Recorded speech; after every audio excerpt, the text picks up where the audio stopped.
as a preview to the sorts of attacks against Ron DeSantis that Donald Trump might roll out, he decided to remind voters of a little something that happened 4 years ago. He bleated, "Never forget that Ron DeSantis made an ad with his baby in a MAGA onesie and called himself a pit bull Trump defender."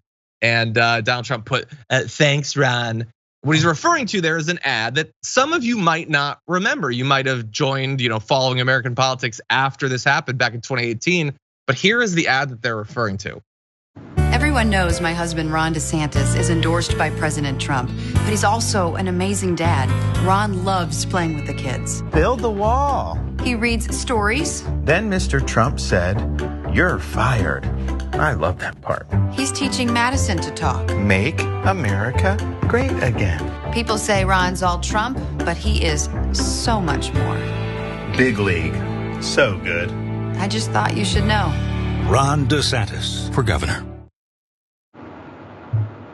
Oh God, I don't like Ron DeSantis, but as much as I don't like him, it just makes me feel so bad for him and for his marriage. He is just bowed down before Trump. He put his baby in a onesie. He pretended he liked his dumb book.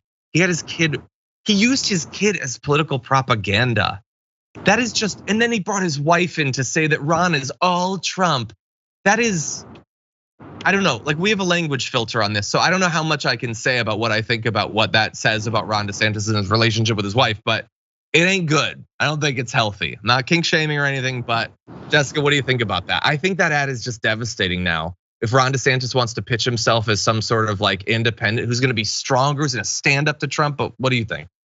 Yeah, I mean, it doesn't look good that your entire political career was hitched on, "I really like this guy that now I'm running against." Playing this old video, now that they're beefing, makes DeSantis look so ridiculous. And not only that, but DeSantis failed to get so many things done.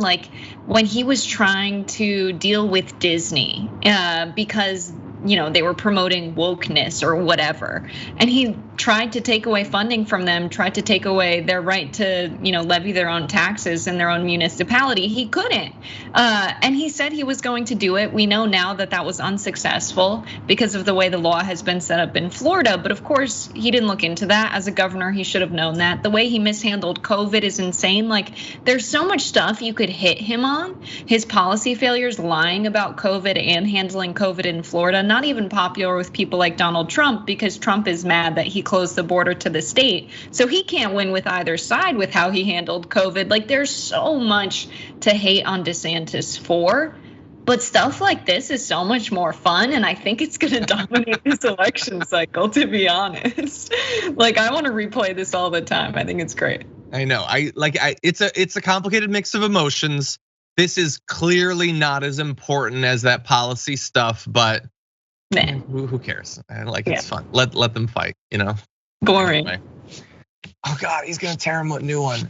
And Trump is gonna be terrible. And I'm sure that DeSantis is going to come up with some good attacks or whatever. But remember in 2016, Trump ran against 1,000 Republicans.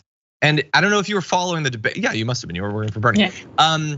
Debate after debate, one of them would be "I'm gonna be the strong boy and take down Trump," and then they'd get knocked across the stage. And it would be super simple to do so. He would call Marco a little boy, or he'd say that Rand Paul has dumb hair, and that would be it. It is so easy. He is going to show up on the debate stage with Ron DeSantis, and he's gonna hold up a picture he made at Simon Simonson Signs showing Ron DeSantis wearing the big white boots. And that's gonna be it for his presidential ambitions. Anyway, I could be wrong. I hope that I'm wrong. I hope that the primary comes down to substance, but that is not what has been beaten into me by the last few years of Republican politics. I don't hope it comes down to substance. There's no policy to really debate among these guys. They're so far on the right that there's no big significant difference between the candidates when it comes to policy. Maybe we'll be surprised with the candidates that come forth in the Republican Party, but I think let's just have a show at this point, because even the Democrats are too far to the right in the United States that there's not a lot of meaningful policy solutions. And when there are, it's people like Bernie, and then their campaign gets squashed by the party leadership. So at least let's have it be entertaining. Yeah. Let's do that. I just want next year to be them fighting, and then hopefully it leaks that Biden's not gonna be running. and we have like 8 awesome progressives announce that they're running. I just want a debate stage where like Kamala Harris and Pete Buttigieg are flanked by all of the most awesome progressives in America, just making them look terrible night after night. That's what I want. And I want debates. Oh, I just hit the mic. I want debates where you can bring clips. Like I want them to be able to be like, "This was you," and play a clip behind them. We really need that. Each person should get. You should get 60 seconds of sots you can throw to. Yeah, 100%. For more political news breakdowns, interviews, stories of activism, and me trying my hardest to care about the occasional big celebrity news story, subscribe to our YouTube channel at youtube.com/thedamagereport. And you can ring the bell wherever it is so you don't miss anything.